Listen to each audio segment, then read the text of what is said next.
Hello Venezuela BCom ના વિદ્યાર્થી મિત્રો એફ5 બીકોમ સેમ 2 માં આપણે જોતા છે સ્ટેટિસ્ટિક, જેમાં આજે પ્રશ્ન નંબર 3 માં 9 ગુણનો દાખલો જોવાના છે, જે પરીક્ષા માટે સૌથી મોસ્ટ આઈએમપી છે. ધોરણ 12 માં તમે શીખીને આવ્યા છે ચલિત સરેરાશ, યાદ છે ને? 3, 4 ને 5 ચલિત એનો જ ભાઈ છે, પણ થોડો એડવાન્સ છે. તો કયા પ્રકાર દાખલો ગણવાનો છે તે આપણે આ લેક્ચરમાં જોવાના છે. 3 ચલિત, 4 ને 5 દરેકને યાદ તો છે ને? હા, એ જ. એના પરથી એક દાખલો આવવાનો છે આપણો મોસમી વધઘટનો. શાનો? મોસમી વધઘટનો. રકમ જો સૂચના આપી છે મોસમી વધઘટ શોધો, જેમાં સૂચના હશે કે ચલિત સરેરાશની રીતે. કોની રીતે? ચલિત સરેરાશની રીત. હવે ચલિત સરેરાશ તમને નથી કહેવાની કે દાખલો 3 ચલિતનો છે, 4 નો કે 5 નો. તમારે ઓળખાણ કરવી પડશે. તો ઓળખાણ કેવી રીતના થાય? તો તમને વર્ષ આપેલા છે, પછી Q1 Q2 Q3 ને Q4, તો એ દાખલો ગણાય 4 ચલિત. કોનો ગણાય? 4 ચલિત. જો Q1 Q2 Q3 આપે તો એ કોણ કહેવાય? 3 ચલિત. તમને માહિતી ઓળખતા આવડી જવી જોઈએ. દાખલો 3 ચલિત નો કે 4 નો છે? તો Q1 Q2 Q3 Q4 4 ચલિત ગણવાનો છે. Q1 Q2 Q3 હોય તો 3 ચલિત. ખ્યાલ આવશે? આ પાક્કું ને? ઓળખાણ કરતા, હા, મહત્વની વસ્તુ રકમ ઓળખતા આવડી જવું જોઈએ. કે મોસમી વધઘટ તો ગણવાનું છે, પણ છે કઈ? હા, તો 4 ચલિત છે આવું તમારા મગજમાં આવવું જોઈએ. હવે આપણે આપણો દાખલો જોઈએ. તો દાખલો આજે માહિતી આપી છે કેવી રીતના લખવાની. તો સૌપ્રથમ તો આપણને જે વર્ષ આપેલા છે એને ઉભા લખવાના 2021, 22, 23 ને 24. Q1 Q2 Q3 Q4 અને y નું ખાનું તૈયાર કરવાનું. આપણને આડા જવાબ જે આપ્યા તે આપણે ઉભા લખેલા છે. તમે જોઈ શકો 46, 44, 48 ને 42. 46, 44, 48, 42, જેને આપણે આ રીતના ઊભું લખવા જવાનું. અને ત્યાર પછી દાખલો 4 ચલિત નો છે. ચોકઠું બેસાડવાનું, એટલે આપણે ખીલા એટલે કે એરો મારી દેવાનું દરેકમાં.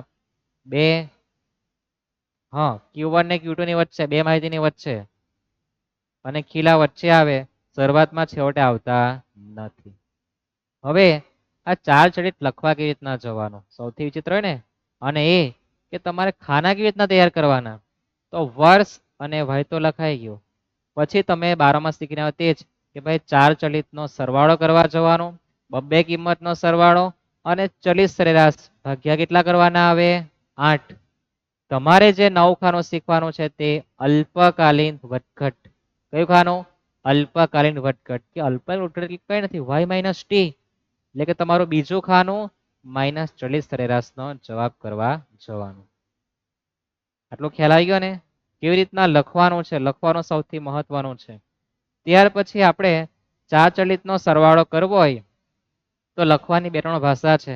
તમને અલગ અલગ પદ્ધતિ આવડતી હોય, પણ મેં તો માનું કે સરવાળો કરવા જવાનું, પછી સરવાળો કરે પછી માઇનસ પ્લસ કરે, એમાં લોચા વળી જાય. તો આપણે સિમ્પલી સરવાળો કરવાનો જોઈએ. ભલે આપણે 1 મિનિટ વધારે જાય, પણ આપણો જવાબ એકદમ સિક્યોર જાય. બરાબર છે? તો સૌપ્રથમ તમારે આટલી માહિતી લખાય, એરો મરાઈ જાય પછી આપણે આંકડા લખવાના 4 ચલિતમાં. આ એરો મારે ત્યાં ડેશ કરવાનો છે. ક્યાં? જે એરો હશે ત્યાં. Q1 Q2 ની વચ્ચે અને Q3 Q4 ની વચ્ચે આપણે ડેશ કરી દેવાનું. હવે આપણે 4 કિંમત લખવાની ક્યાં? તો જ્યાં પણ આપણા એરો આવી ગયા છે, તો આ એરાની વચ્ચે આપણે બધી કિંમત લખવા જવાનું. આવું તમારા મગજમાં આવવું જોઈએ. યાદ રહેશે? 4 ચલિતનો સરવાળો કરવા માટે તમારે શું કરવા જવાનું? હવે લખીએ આપણે Q2 અને Q3 ની વચ્ચે જે એરો છે તેમાં લખવા જવાનું. કેટલી ડેશ આવશે ચલિતમાં? 2. ઉપર એક, નીચે એક ડેશ આવે. કોની વચ્ચે આવે? Q1 Q2 ની વચ્ચે, નીચે Q3 Q4 ની વચ્ચે ડેશ આવે. પછી આપણે લખવા જવાનું વચ્ચે લાઈનમાં. ક્યાં? ખીલા માર્યા છે ત્યાં. તો સૌપ્રથમ છે 46 વત્તા 44 વત્તા 48 વત્તા 42. લખી દેવાનું છે. સરવાળો પછી કરવા જવાનું.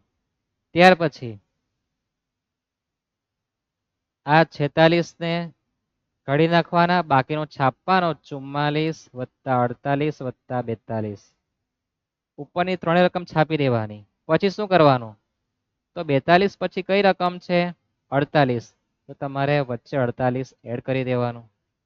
લખવાની ટેકનિક જો, ત્યાર પછી 44 ને કાઢી નાખવાના એટલે કે 48, 42, 48, 48 પછી કેટલા આવે? 58. જે રકમમાં તમારે રાઉન્ડ કરતું જવાનું, તમને ખ્યાલ કે આ રકમ આવી ગઈ છે. 48 ને કાઢી નાખો એટલે 42, 48 અને 58. તમારે પહેલી રકમને ઇગ્નોર કરી દેવાનું કે ભાઈ તું જતો રહે સાઈડ પર. 58 પછી કઈ રકમ આવે? 62. તો લખવાનું 62. સમજાય આટલું? પહેલી રકમને ઇગ્નોર કરી દેવાની. 48, 58, 62. 62 પછી કેટલા આવે? 52. લખવું એક પ્રકારની રમત છે. રમત આપણે રમવાની છે. આ રીતના દરેકે લખવા જવાનું અને સરવાળો પણ સાથે કરવાનો. ક્યારે? બધું કામ પૂરું થાય પછી. 46 વત્તા 48, 46 વત્તા 44 વત્તા 48 વત્તા 42 થવાના કેટલા છે? 180. 44, 48, 42, 48 થવાના કેટલા છે? 182. પછી તમારે સરવાળો કરવા જવાનું. થશે આટલું? પહેલા લખી દેવાનું બધું, પછી સરવાળો કરવા જવાનું. પહેલાનો, બીજાનો, ત્રીજાનો, ચોથાનો. તો આપણો સરવાળો તૈયાર કરેલો છે આપણે કે આટલો આટલો સરવાળો થતો છે. કેટલો થતો છે? 180, 182, 196, 210, 220, 224 થઈ ગયો સરવાળો. હવે બબ્બે કિંમતના સરવાળો કરવા જાય ત્યારે કઈ બે કિંમત લેવાની? તો 4 ચલિતમાં છે બબ્બે કિંમત લેવા જવાનું. નહીં કે વાયમાં. યાદ રાખજો, અહીંયા ઘણા બધાની ભૂલ થતી છે. 4 ચલિતનો જે સરવાળો એમાંથી આપણે બબ્બે કિંમતનો સરવાળો લખવા જવાનું. તે પણ ક્યાં? તો આપણો જે જવાબ આવ્યો ને આ બેની વચ્ચે. એટલે મેં આ જો લીટી કરી છે, ડેશ કરી છે ને, એ બેની વચ્ચે લખવા જવાનું. કેવી રીતના લખવાનું? તો 180 વત્તા 182 362 થઈ ગયો સરવાળો. અને બાજુમાં 40 સરેરાશનું ખાનું. 40 સરેરાશ એટલે કે બબ્બે કિંમતનો જે સરવાળો આવે એના ભાગ્યા 8 કરવાના. કેટલા કરવાના? 8. તો 362 તમારી કેલ્સીમાં છે જ, ભાગ્યા 8 પણ કરી દો તો તમારો જવાબ કેટલો આવે? 362 ભાગ્યા 8 કરી દો 45.25. કેટલા આવે જવાબ? 45.25. ત્યાર પછી આ 182 વત્તા 196, 182 વત્તા 196 એટલે કે 378. 378 ભાગ્યા 8 કરો તો તમારો જવાબ 47.25 આવે. લખવાનું ક્યાં છે એ પણ તમને ખ્યાલ આવવો જોઈએ. આપણી જે બે રકમ આવી એ બેની વચ્ચે આપણે એનો સરવાળો કરવાનો અને જવાબ જે આવે એના ભાગ્યા કેટલા કરવાના? 8. યાદ રહેશે આટલું? સમજાય? તો આપણો જવાબ આ પ્રમાણે આવવાનો છે. બબ્બે કિંમત સરવાળો થઈ ગયો છે. આપણો જવાબ 45.25, 47.25, 50.75 તમારી પર છે જ કેલ્સી, તમે ભાગ્યા કરી શકો. આવું તમે ધોરણ 12માં શીખીને આવેલા છો. હવે આપણે શીખવાના છે મોસમી વધઘટ માટે ખાનું તૈયાર કરવાનું. અલ્પકાલીન વધઘટ. કયું ખાનું? અલ્પકાલીન વધઘટ. કેવી રીતના તૈયાર થાય? y - t કરવાનું. આપણો જે આ માહિતીમાં આપેલો છે y, એનો માઇનસ 40 સરેરાશને આપણે ટી કહેવા જવાનું. ટી એટલે તમને જે 12માં શીખો ને તે ખોટું છે 1 2 3 4 5. આને કહેવાય ટી ખરેખર વાસ્તવમાં. તમને જે ભણાયું યાદ રહેશે ને? ટી ખાનું ક્યાંથી આવે? તે સરેરાશ તમારી જે આવે ને ટી કહેવાનું છે. y - t કરીએ તો તમને દેખાય છે કે ભાઈ આપણી પર 48 છે, એમાંથી 45.25 માઇનસ કરીએ તો 2.75. 48 માઇનસ 45.25. પ્લસમાં આવે તો પ્લસમાં લખવાનું, માઇનસ આવે તો માઇનસમાં લખવાનું. હા, પછી તમને કન્ફ્યુઝન વધારે થાય. માઇનસમાં આવે તો માઇનસમાં લખો. એ જ પ્રમાણે આગળ 42 માઇનસ 47.25 તો તમારો જવાબ આવે -5.25. આ રીતના તમારે ઘડામણ કરવા જવાની છે. થશે ને? 48 માઇનસ 50.75, 58 માઇનસ 53.75. y માં તમારે t માઇનસ કરવાનું. જો જવાબ પ્લસમાં આવે તો પ્લસમાં લખો, માઇનસ તો માઇનસમાં લખવા જવાનું. તો આપણી પર આપણા જવાબ તૈયાર છે. છે તૈયાર? હા, ચપટી વગરના જવાબ આવી ગયા છે. થઈ ગયું આટલું ખાનું તૈયાર છે ને? એકદમ સહેલું, કઈ લેવાનું નહીં મળે. અલ્પકાલીન વધઘટ એટલે કઈ નહીં, વાય માઇનસ ટી કરી દેવાનું. આપણે 4 માર્ક થી લીધા તે બોર્ડની પરીક્ષામાં છેલ્લો દાખલો નંબર ખબર છે કે કેટલા હોશિયાર કે એક્ઝેક્ટ નંબર કે પણ દે કોમેન્ટ બોક્સમાં. તમારા જેટલા હોશિયાર કોઈ નહીં મળે. પછી એન્ટિક જે તમારા માટે છે તે મોસમી વધઘટ દર્શાવતું કોષ્ટક તૈયાર કરવા જવાનું. વર્ષ Q1 Q2 Q3 અને Q4 જે આ રકમ આપે તે લખવાની છે, પણ આંકડા આપણે અલ્પકાલીન વધઘટમાં જે આવે તે લખવા જવાનું. તો Q1 માં ડેશ છે, Q2 માં ડેશ છે, તો Q1 માં ડેશ, Q2 માં ડેશ. 2021 માં Q3 માં જવાબ કેટલો છે? તો આ જવાબ કેટલો છે? 2.75. લખવાનો 2.75. એટલે આપણું જે કોષ્ટક છે હવે એને ફરી પાછું આપણે આડું લખી દેવાનું. એટલે જવાબ જે આવેલો તેને આપણે આમ લખવા જવાનું, કોઈ આ ઉભા લખવા જતા નહીં. 2.75, 5.25, ત્યાર પછી 2.75, 4.25, 6.5 અને -5 આવી ગયા. ત્યાર પછી 2023 જોવા જઈએ તો 5.75, 7.25, -1.75, 3.75 જેને આપણે લખવાનું છે આ રીતે. લખાઈ ગયું? ત્યાર પછી 24 માટે જોઈએ તો -4.25 અને 10.25 આવી ગયા છે જવાબ. થઈ ગયો આટલું? સમજાઈ ગયું? ચપટી વાગીને તમારા જવાબ લખાઈ જવા, જેમાં કઈ લેવાનું મળે નહીં, છે ને? 9 માર્ક તમને આના આપવાના. કેટલા છે? 9 માર્ક, જેમાં કેલ્સી કોઈ પ્રકાર તમારે સૂત્ર યાદ રાખવાની જરૂર નથી ને? 9 માર્કમાં દાખલા આવે. જેને માત્ર પાસ થવું છે એને સહસંબંધ 9 માર્કનો દાખલા, બે દાખલા કરો પાસ, બીજું કઈ જ નહીં જોવાનું. પણ જેણે સારામાં સારા માર્ક લાવવા છે એના બંને દાખલાની સાથે થિયરી પણ વાંચવી. અને થિયરી માટે તમને એક્ઝામના 2 દિવસ પહેલા એમપી આપવામાં આવશે. કારણ કે કોલેજમાં પોયરા ભણે તો એ તો એક્ઝામના, હા, આજે પેપર હોય તો આજે સવારે વાંચે થિયરી, કાં તો ગઈકાલ રાતે વાંચી નાખી હોય થોડી ઘણી અને એ જ લખીને આવે. તો થિયરી તમને ત્યારે મળશે. એકાઉન્ટ અને સ્ટેટની સંપૂર્ણ ભણાવવાની જવાબદારી મારી. સારામાં સારા માર્કે પાસ થવાનું, પણ તૈયારી કરવાની સંપૂર્ણ જવાબદારી મારી. જેણે માત્ર પાસ થવું છે એ લોકો આટલા 2 દાખલા જોવાના. બાકીના માટે હજુ દાખલા આવવાના છે, ટૂંકા દાખલાઓ પણ છે. નવા હોવ તો અંગૂઠો સબસ્ક્રાઇબ કરી દેજો, જેથી તમને સમજ દરેક લેક્ચર મળી રહે. અને આઈએમપી આવશે શાના માટે? થિયરીમાં. દાખલામાં તમને કીધું જ છે કે આ દાખલો પ્રશ્ન નંબર 3 માં આવવાનો છે 9 માર્કે.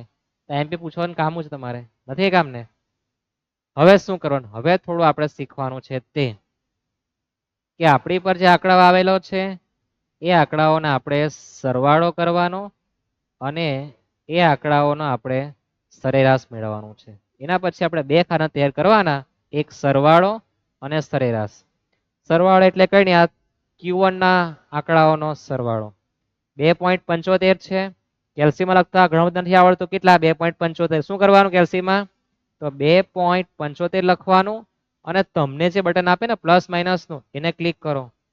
હવે 2.75 પછી -5.25 તમારે આ જ માઇનસ નો ઉપયોગ કોનો? આ નહીં કે આ -5.75 પછી માઇનસ છે ઇઝ ઇક્વલ ની ઉપર માઇનસ -4.25. તો તમારો જવાબ -12.75 આવે. અને 1 2 3 માણસનો સરવાળો કર્યો તો ભાગ્યા 3 પછી બરાબરનું બટન તો -4.25 આવે. સરેરાશ ખ્યાલ આવે? સરવાળો કેટલા માણસનો કર્યો? 1 2 ને 3, તો ભાગ્યા 3 કરી દેવાનો. સમજાયા? આજ આપણી મોસમી વધઘટ. હા, પણ માઇનસમાં આવે તો સુધારો કરવા જવાનો. આવો તમે આમ નોંધ લખી મૂકજો. આવી ગયો જવાબ માઇનસ? સુધારો કરવા જવું પડશે. એટલે આપણે આને મોસમી વધઘટ કહેતા નથી. તો કોને કહેવાય? આવશે. 2 મિનિટનો બ્રેક છે. બાજુવાળા કામ કરીએ. 4.25 વત્તા 7.25 વત્તા 10.25. વાહ ભાઈ વાહ, તું તો પૂરેપૂરો પ્લસમાં. 21.75 ભાગ્યા કેટલા માણસ છે 1 2 ને 3 તો 7.25 બાજુ વળાંકના કામ કરીએ 2.75 પ્લસ 6.5 માઇનસ 1.75 કરીએ તો 7.5 અને ભાગ્યા 3 2.5 પોઈન્ટ દેખાવો જોઈએ હા તમને મારા બી દેખાવે તમને તમારી નોટમાં બી દેખાવા જોઈએ બાજુવાળા બધા જ માઇનસ છે હવે તો લખતા આવશે ને -5.25 પછી માઇનસ નું બટન 5 -3.75 તો -14 ભાગ્યા કરીએ 3 કેમ 3 તો 3 માણસ છે એટલે -4.66 6 6 6 કરી દેવાનું 67 થાય આટલું પછી તમારે ખાનું તૈયાર કરવાનું સુધારાનું કેમ સુધારો તો તમારો જવાબ સરેરાશ આવ્યો માઇનસમાં એટલે બાકી એને મોસમી વધઘટ કહેવાય તો સુધારો કેવી રીતના ગણવાનો તો સુધારો ગણવો હોય તો આપણી પર જે સરેરાશનો જવાબ આવેલો છે એને પ્લસ કરી દેવાનું અને ભાગ્યા 1 2 3 ને 4 માણસ ભાગ્યા 4 કરવાનું અથવા દાખલો 4 ચલિતનો છે એટલે ભાગ્યા 4 થાય પણ એ તો બહુ લાંબી થિયરી થાય ને 1 2 3 ને 4 માણસ ભાગ્યા 4 તો સુધારો કરવા માટે -4.25 છે પ્લસ 7.25 પ્લસ 2.5 -4.67 ભાગ્યા કેટલા કરી દેવાના 4 વાપરો કેલ્સી તો માઇનસ છે તો પહેલા 4.25 લખવાનું પછી કેલ્સીમાં આપેલું પ્લસ માઇનસ નું બટન પ્લસ માઇનસ પછી પ્લસ 7.25 પ્લસ 2.5 માઇનસ 4.67 તો 0.83 ભાગ્યા 4 તો તમારો જવાબ 0.21 પ્લસમાં આવે સામા આવે પ્લસમાં લખવાનું સુધારો અને યાદ રાખજો સુધારાનો જવાબ પ્લસમાં આવે તો તમારે લખવાનું માઇનસમાં અને જો જવાબ માઇનસમાં આવે તો લખવાનું પ્લસમાં આ યાદ રાખવા જેવું છે પ્લસમાં છે તો બધામાં -0.21 એટલા 21 તમને તો હમણાં વધારે પડતું જ પાછું અને જે આ બેનો જે સંગમ થાય કયા બેનો સરેરાશ ને સુધારાને પ્લસ કરી દેવાનું જેના આપણે મોસમી વધઘટ કહેવાના છે સરેરાશ માઇનસ સુધારો બેનો સરવાળો કરી દેવો એને શું કહેવાય મોસમી વધઘટ 4.25 પ્લસ માઇનસ અને પ્લસ માઇનસ કરતા માઇનસ -0.21 તો તમારો જવાબ -4.46 હવે કેટલાક તો હોશિયાર વધારે નિશાનીમાં બહુ ભાન પડે તો પ્લસ માઇનસ માઇનસ થાય ભાઈ એને ભૂલી જાની આજ બે જોની માઇનસ માઇનસ પ્લસ નિશાની માઇનસ નહીં પણ મોસમી વધઘટમાં તમારે આ બે વચ્ચેનો સંગમ કરવા જવાનું 7.25 કેલ્સીમાં લખવાનું 7.25 -0.21 તો 7.04 2.5 -0.21 2.29 4.67 માઇનસમાં -0.21 -4.88 અને તમારે નીચે લખ્યાનું સારા અક્ષરથી ગઈ મોસમી વધઘટ Q1 Q2 Q3 Q3 કોઈ નહીં કેવું તપાસનાર આ જ જોવાનું છે કે ભાઈ તમે લખેલું શું છે ક્યાંથી લાવેલા છે તો પહેલાનો જવાબ 4.46 7.04 2.29 -4.88 તમને આના જ માર્ક આપવાના છે કોના આના આ લખેલું એકદમ પરફેક્ટ હોવો જોઈએ સ્ક્રીનશોટ લઈ લેજો એના વગર તમારું ચાલવાનું નથી